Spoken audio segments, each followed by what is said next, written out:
Yo, what's up muli mga cottage? Magandang hapon at panibagong araw, panibagong update tayo. So, andito pala tayo sa may Times Beach, Ikulan. Yan, so babalikan naman natin mga cottage kung ginagawang Davao River Bridge. So, yan. So, bago ang lahat, bigay shoutout pala sa mga solid supporters natin, solid viewers, solid subscribers. Sa mga bago pa lang po dyan, mga cottage, pa-support po ng aking YouTube channel, Tito Tans TV. Maraming salamat po. Yan. So, yan, babalikan natin itong dito banda. Titingnan natin itong kanilang paglagayan po ng mga kagamitan. Itong rest house nila, bunk house. Yan. At posibleng gagawing park dito rin sa Times Beach Rotonda. Yan.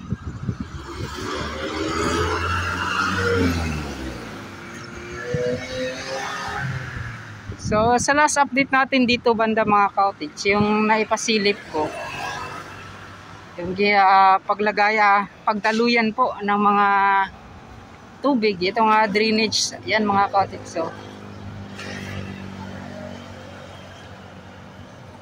nung time na po yun na ipakita ko itong drainage na to. Ayan. So pupuntahan natin muli, titingnan natin ano yung mga makikita natin dito mga cottage. Doon sa kabila din mga cottage, so parang ginagawa nata din ng drainage. Yan o. Hindi lang masyadong makita kasi malayo po dito mga cottage. Yun.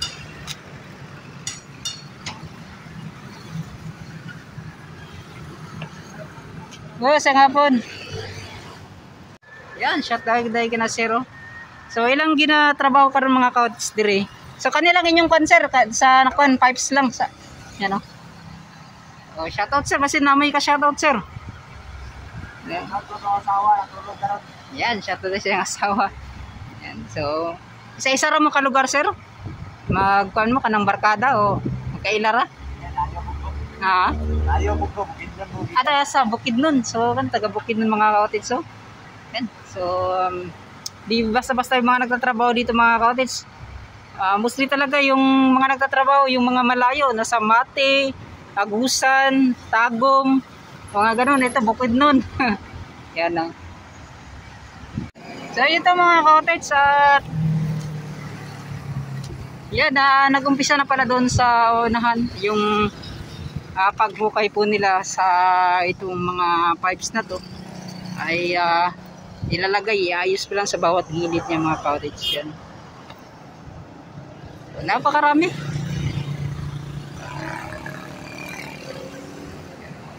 So may bago tayong nakitang pagtambak nila yun mga cottage. So,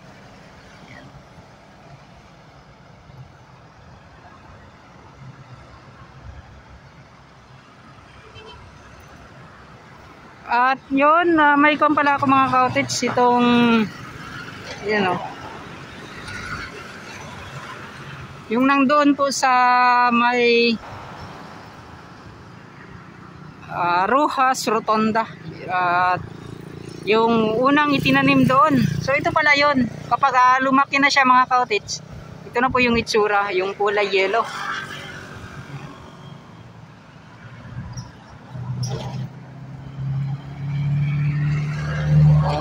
Sana yung itinanim doon hindi po basta-basta hindi po yun maantag ng mga cottage, hindi mababali ba kasi yun nga po ay open kasi siya yung plant box, walang mga nakaharang.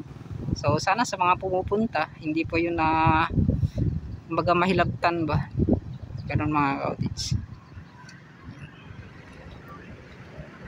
Attraction talaga itong mga yan, mga ganito sa coastal road mga cottage sa bawat daanan. So yung hinihintay natin mga cottage kung paano po nila gagawin yung gano'n, yung rotonda sa gitna na niya. Yan, doon sa may Rojas Boulevard, Rojas Rotonda.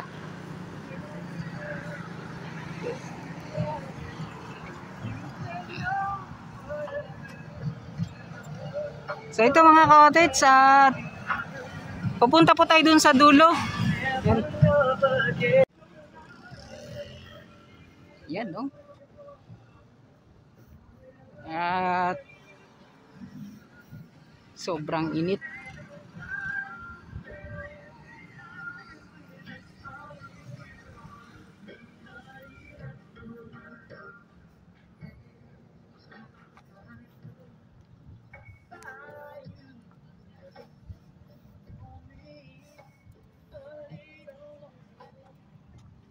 Yan. So ito yung bago na kanilang itinambak dito.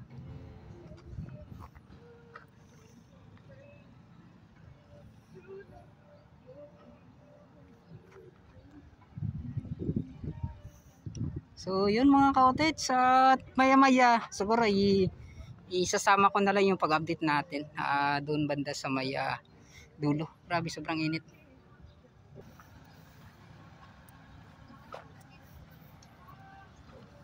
So dito mga ka-cottage, papasili po lang sa inyo itong mga interview lang po muna tayo mga ka-cottage dito banda.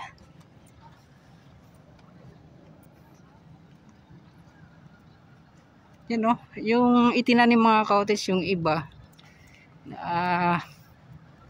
parang namamatay po siya dahil po sa itong mga mas malusog pa itong mga damo na to kisa po dito sa yan yung itinanim. So sana may yung maintenance po dito mga ka-cottage para di po masayang yan, no?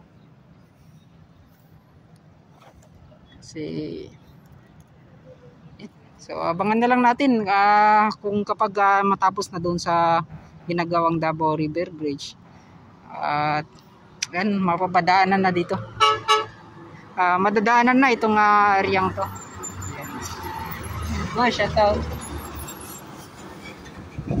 So dyan, mga ka-cottage, may mga namamasyal dito. Yan. So malaki din yung tulong ng mga yan, punong kahoy na ba yung tawag niyan mga ka-cottage. Yan. So dito tayo kuhan tayo mga ka-cottage. Ay mayang hapon, shout out. Shout out di ay. Vlog ko kira. Shout out sa inyo. Yan. So amatay gibuhat nga lain. Yan.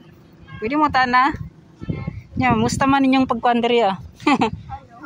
Okay lang. So yan, so may na to sa Coastal Road, diri sa Times Beach. Okay lang man. Okay lang. Lang karong panahon na kay it seems. Yan mga kots. Ano mamanggod ko ya, alas 2 pa so init pa niya. Wow po na. Decide na lang po maglaag. So wala may kuan naman ng klase. Yes, wala. Yan na. So yan, good girl. Mga ka-cottage. So na sila taga-asa ganin mo sa eskwelahan? Jan Paul. So doon lang nara dire mga ka-cottage. So yan. So taga Jan Paul. So shoutout ba na may gusto ka shoutout? Si ano sa iya. Nagtago si mamo. Yan. So shoutout daw sa iya, ha. Yan. So shoutout sa mga senior high na ba or kuan college na ba ng kuan or senior senior high yan, no? So eskwela gid magtarong, ha, isa nang kuan yan, yan. Yan, so ayan at interview lang dakar mga cottage kay perting layo po dito dito sa Tumoy, yan, no? Yan. Usa na sa tumoy ko ya. Buhatan og tulay. Tawag nila Bukana Bridge or Davao River. Nakikita na mo katong tulay dira sa kuan sa Talumo Ulas. Oh, nga na iyahang buhaton ng dira. Padulo para magkonekta na sa Pikas. Kay natingala mo di ba dili pa open ang dira. So kay putol pa man ang dito dapit. Ginat-connect. Pipuni ko na siya buhat ng pagdakong tulay. Yan. So yan na. Davao River Bridge or Bukana Bridge ang tawagan. Ay ganito parang. Ay, wala dito. Wala ka ba sa address na mo to? Kasi bawala ka kay wa ka kabalo sa imong address. Yan na. Sa ikulan yung muna. Ano na ikulan man ito na part. Totoo. Yan. So yan. Shout out para maka isa pa daw siya Pamilya ninyo, kasi makita mo sa yung...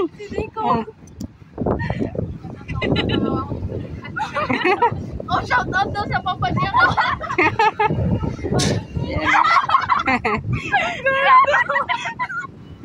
Yan, so yan. Jolly kayo sila diri mga kotes. So ingani dapat ang magtropa dili kon ba walay killjoy. Baga kon tanan. Ulit na lang daw niya. Mag-accept na ako sa pop na kanang kahit sakit kisa dughan. Grabe katawan na lang. Oh, good.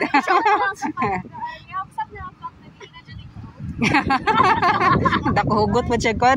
Tanga-tuwa naman yung istorya din mo. Oh, good. Wala na lang sa ato ang So ayan na. So ayan, daghang salamat ah. Yan, shout out dahil sa inyo. Ayan, salamat kay ma'am. Yan, salamat. So ayan mga cottage, dito na tayo papunta na tayo sa dulo. Ayan, at ini-interview lang natin kasi walang masyadong mga kwan dito. Pampawala lang po sa init ng panahon yan, no? So maganda na po ngayon mga cottage kasi yun nga po ay biglang natabunan po yung init ng panahon at kaya sumilong lang ako doon banda at nakichika sa mga estudyante.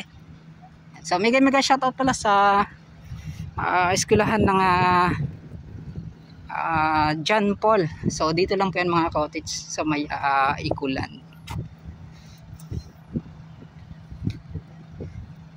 Diyan na.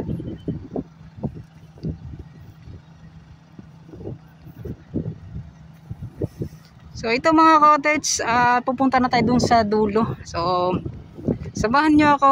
Yan, mega shoutout pala sa lahat. Yan, let's go.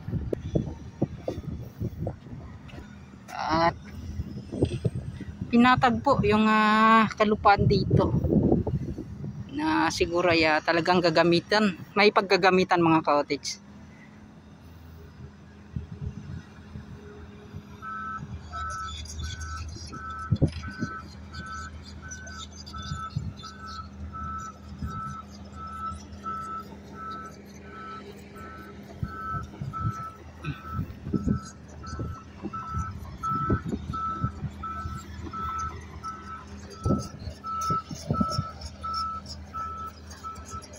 Yan, may bago.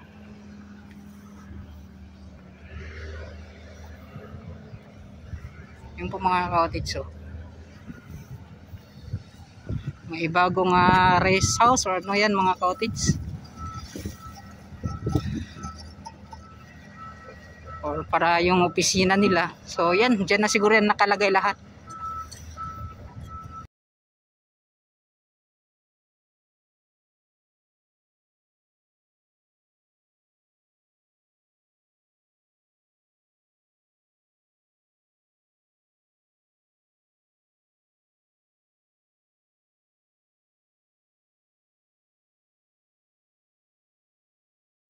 Yan mga cottage, yung mga ginagawa nila dito.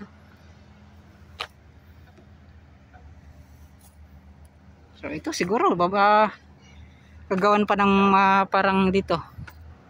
Yung itong itsurang bahay, ano yan.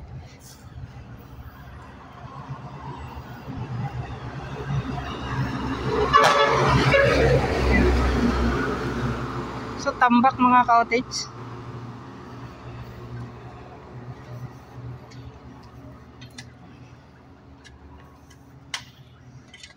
Yan. So sila sir, mega shoutout dahil dito nila sir. Yan. Grabe, sobrang init ng panahon. So kita naman yung mga cottage, so yung kanilang ginawa. Ginawan pala talaga nila ng dito para sa daanan nila. Yan. At kanila po yung bubuhusan. So ganun po yung napakalaking budget talaga at pinunduhan talaga ng malaki para lang dito sa paggawa po ng Davao River Bridge. Sa ito palang mga cottage, hindi na po basta-basta yung gastos na inilaan sa paggawa lang po ng fabrication, punk house. So ganun lahat-lahat yan mga cottage.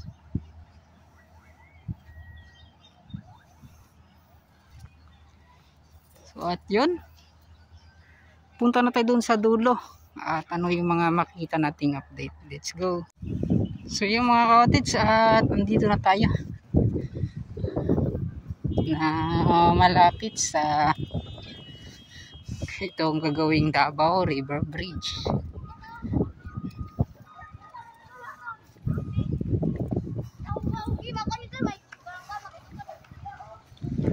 Yeah.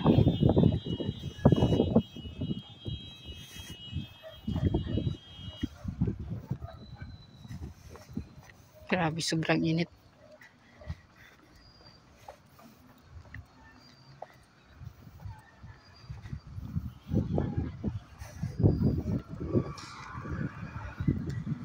At itong mga nakikita natin na yung labas-pasok na mga truck na to, ay may karga po yan kanina mga ka-cottage na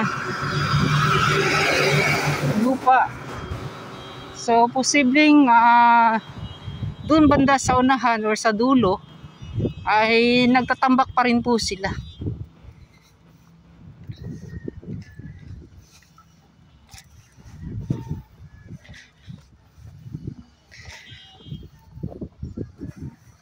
So ating titingnan ano yung mga makikita natin doon, ano yung mga ginagawa nila.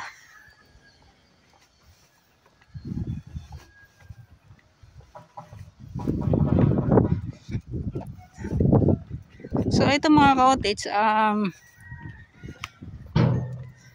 sa tingin ko yung 1,340 meters na kanila pong sinukat ay baka magsisimula po dito sa ganito po mga ka-cottage. So katulad din doon sa may Bukana. And so baka dito yung bilang niya, pababa siya. Yan siya mga ka-cottage hanggang doon. And baka dito yung pag-uumpisa ng pagbilang hanggang doon sa Bukana.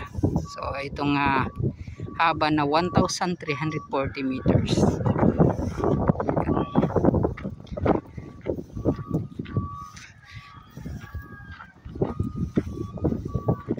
Yan. Kung dito mga ka-cottage, kasi hanggang doon sa dulo nito ng kanilang pagtambak doon banda ay parang nasa 150 meters ata yung haba, or hindi abot ang 150.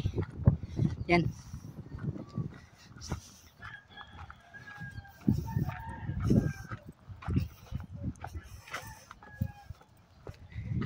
So at ito na mga kagamitan ng mga nandito, mga genset. Yan. So itong malaking pangkuan nila, yan pang drillings nila. At ito naman itong crane. Yan mga cottage.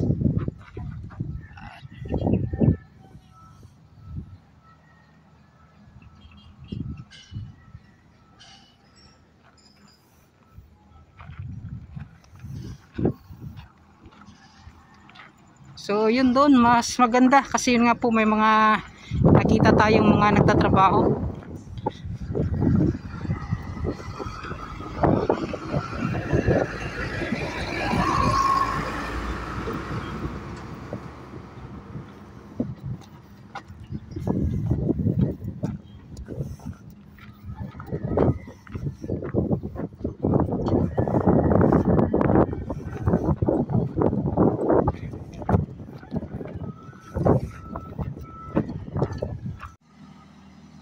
So yun, what's up mga cottage, dito tayo sa itong dulo sa may Times Beach Ecoland segment. Yan.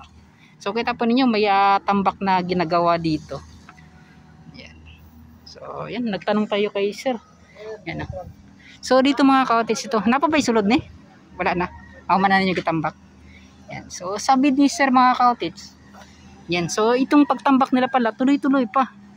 So yan, tama yung mga natin mga ka-cottage, yung sinabi ko dati sa last update natin na ito, kasi yung sa disenyo mga ka-cottage, malapit lang kasi itong dulo, yung abutment niya. So doon banda sa unahan. Yan o. So makikita nyo yan sa disenyo pa lang. Yan. Kasi yung gagawing tulay, 5 pier lang kasi. So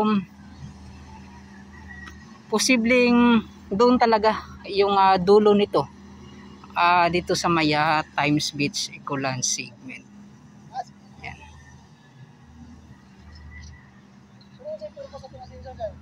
So yan, pupuntahan natin doon sa dulo. Ano yung mga makukuha natin pagkatapos dito.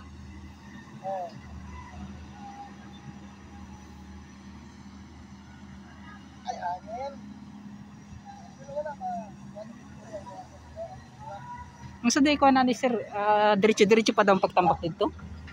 Padulo pa dito no, ang tagta. So tato tama. So dito siguro mo mag-end no katong sa tumoy na niya kaning kon. So yun mga ka-outits. So parang tama po tayo sa ating mga nakikita. Yan. So sabi ni sir, yung pagtambak dito so tuloy-tuloy pa hanggang doon. Yan.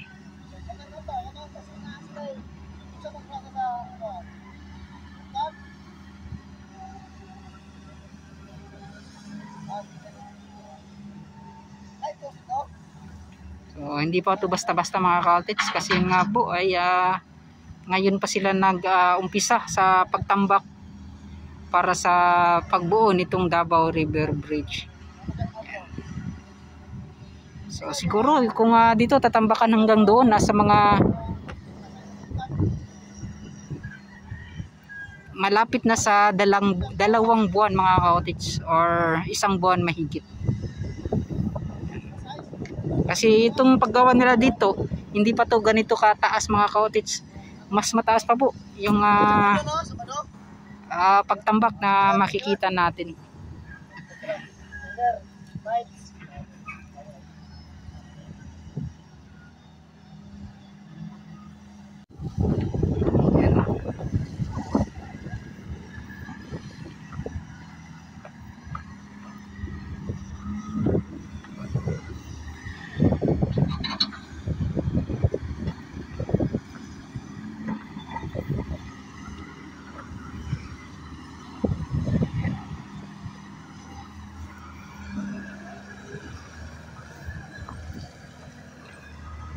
Mga ka-outits.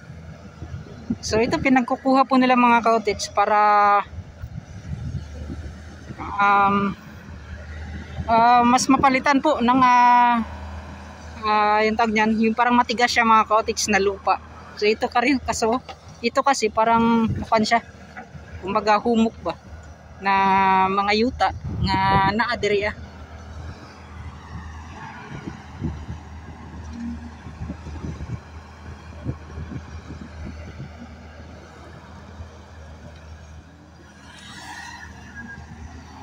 yun.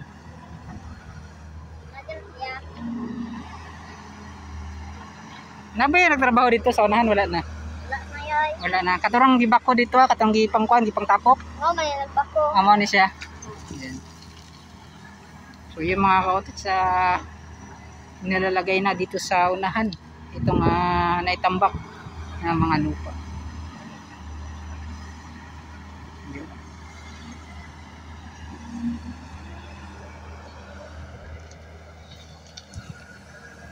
So 2 taon ngayon mga ka-outits, makikita na natin itong itsura ng gagawing Davao River Bridge. Yan. I-update lang natin every week mga ka-outits itong areang to at doon din sa kabila.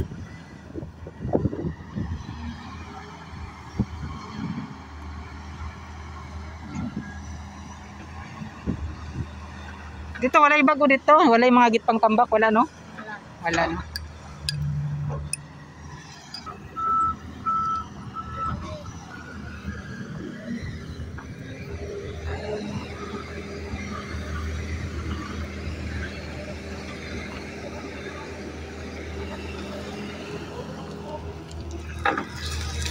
You know.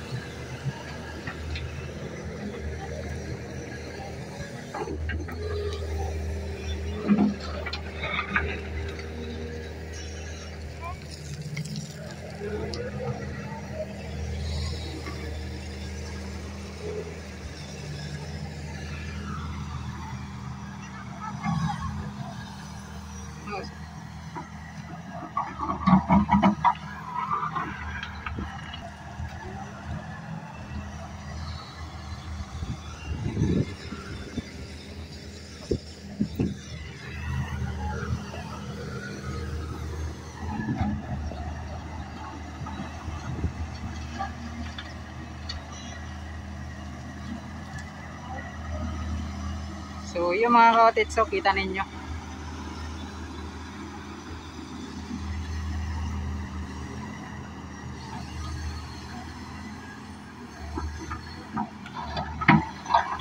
Yan, hindi pa natin malalaman kung ano ba talaga yung kanilang ginagawa. Basta parang sa tingin ko mga ka-otits, tatambakan pa yan hanggang doon talaga sa dulo. Yan, yun yung mga posibleng nakita ko.